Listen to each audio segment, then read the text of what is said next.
Welcome to G Fun Facts Online. Have you ever wondered how the CEO of a brand new tech startup, a company that isn't even profitable yet, can become a multi-millionaire? The answer often isn't their salary. It's a special kind of lottery ticket given to them by the company. A tool so powerful it can align interests and build empires, but so fraught with risk it has led to massive corporate scandals.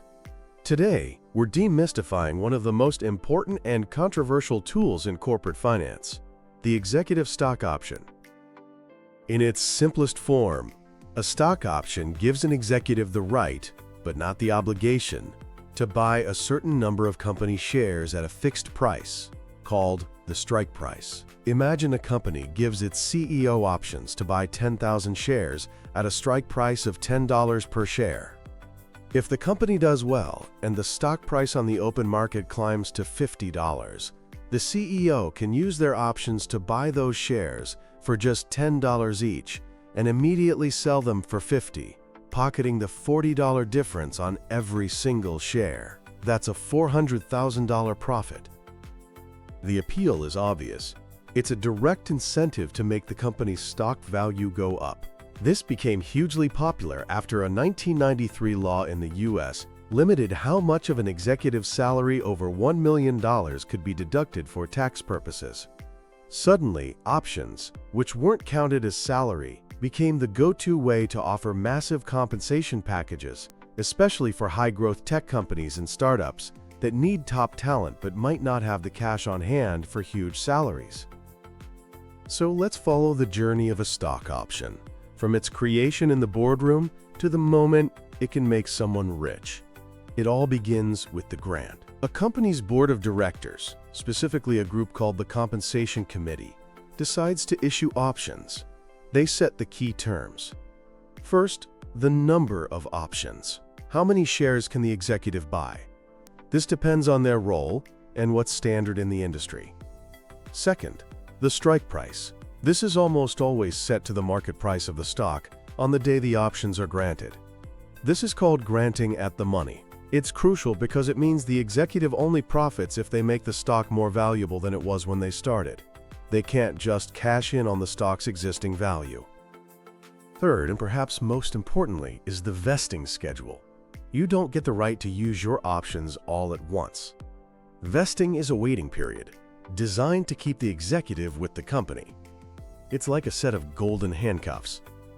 A very common structure is a 4-year vesting period with a 1-year cliff. This means you get nothing for the first year. If you leave after 11 months, you walk away with 0 options. But on your first anniversary, the cliff, a chunk of your options, maybe 25%, suddenly becomes yours. After that, the rest of the options typically vest in smaller chunks every month or every quarter for the next 3 years. This encourages long-term commitment. Finally, there's an expiration date. These options aren't good forever. They usually expire after 10 years. If you haven't used them by then, they become worthless. Now, not all options are created equal. There are 2 main flavors, and the difference comes down to taxes. Incentive stock options, or ISOs, are the premium version. They're usually reserved for key employees and offer better tax treatment. If you follow specific holding rules, your profit is taxed at the lower long-term capital gains rate.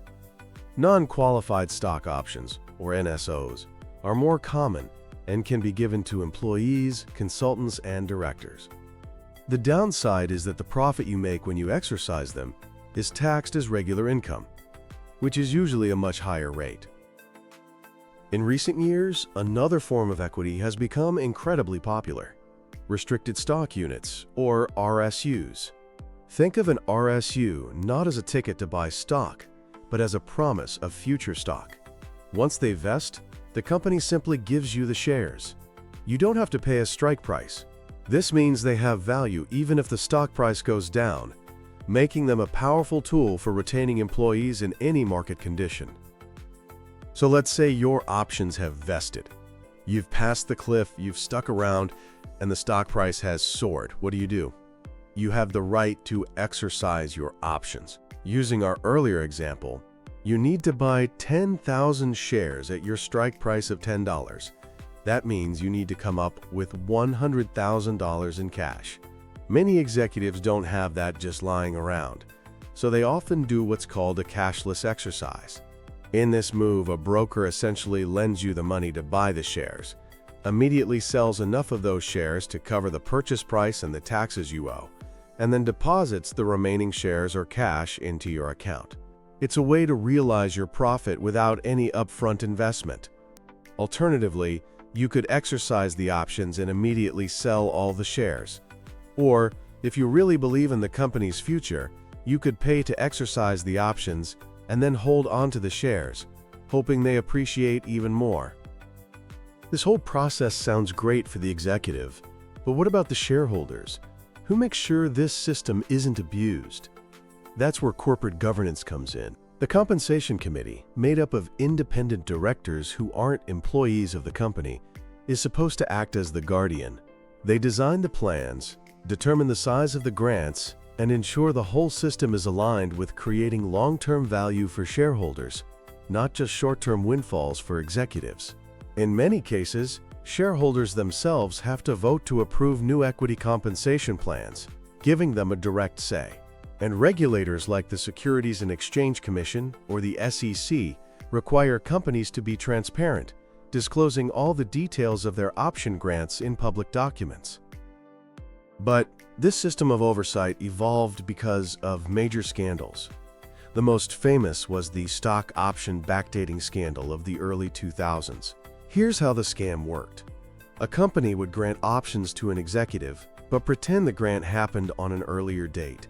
They would cherry-pick a day in the recent past, when the stock price was at a low point. By setting the strike price at that artificial low, they were essentially guaranteeing the executive an instant, risk-free profit. It was a secret, undisclosed bonus. This practice was widespread and led to massive investigations, forcing hundreds of companies to restate their financial earnings and costing executives their jobs. In response to this and other concerns, companies have adopted stricter rules. Many now have clawback provisions, which allow them to take back incentive pay from executives if there's a financial restatement or misconduct. They also often implement stock ownership guidelines, requiring executives to hold a certain amount of company stock, binding their personal wealth to the company's fate. So we have the potential for huge reward, but also for manipulation. This brings us to the central debate. Are stock options a good thing? The main argument in favor is the alignment of interests. When an executive's potential wealth is tied to the stock price, they should be motivated to make decisions that benefit all shareholders. They act more like owners. Options are also fantastic tools for attracting and retaining top talent, especially for startups that can offer a piece of the future instead of a huge salary today. However, the criticisms are significant. Critics argue that options can encourage excessive risk-taking. If your bonus is tied to a massive jump in the stock price, you might be tempted to bet the company on a risky project that could either pay off big or lead to ruin. They can also create a focus on short-term gains. An executive might cut costs on long-term investments like research and development just to boost quarterly earnings and get the stock price up before their options vest, damaging the company's future prospects. Another issue is windfall profits. In a bull market where everything is going up, an executive can make a fortune from options simply by being in the right place at the right time, not because of their exceptional performance.